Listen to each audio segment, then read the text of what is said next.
here is the Writer's Almanac for Tuesday. It's the 8th of December, 2020. It's the birthday of the novelist Richard Llewellyn, born in a suburb of London, 1906. Most famous for his first book, How Green Was My Valley, story of Hugh Morgan, a young man growing up in the mining town in South Wales in the 1890s.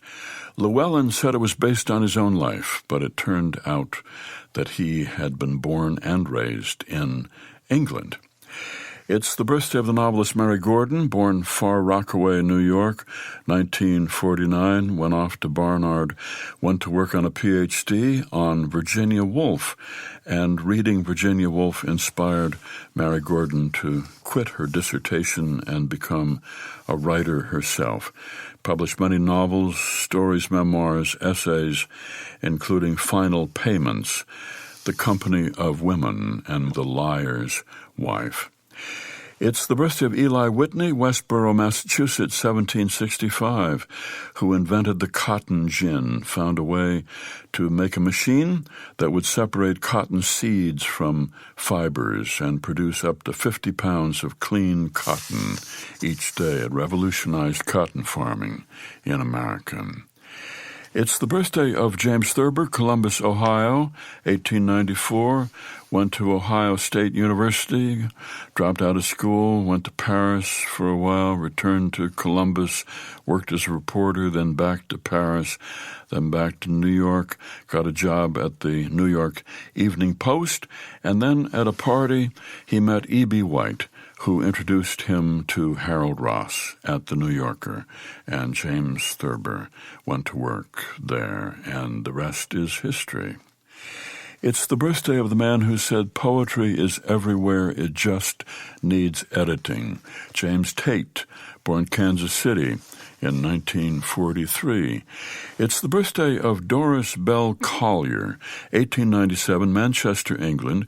She was a physician. She was in private practice with her husband. And when she was 40 years old, her husband died in a car crash, leaving her with 4 children and very little money. Whereupon she turned to writing mysteries. She turned out 1 or 2 novels a year for the next 50 years, often taking on subjects like medical ethics and race relations, the role of women in medicine, but never forgetting that her readers expected a certain salacious element in everything she wrote. Here's a poem for today by Lucille Clifton entitled Generations. People who are going to be, in a few years, bottoms of trees, bear a responsibility to something besides people.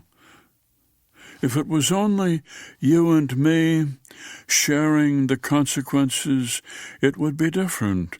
It would be just generations of men. But this business of war, these war kinds of things, are erasing those natural, obedient generations who ignored pride, stood on no hind legs, begged no water, stole no bread, did their own things.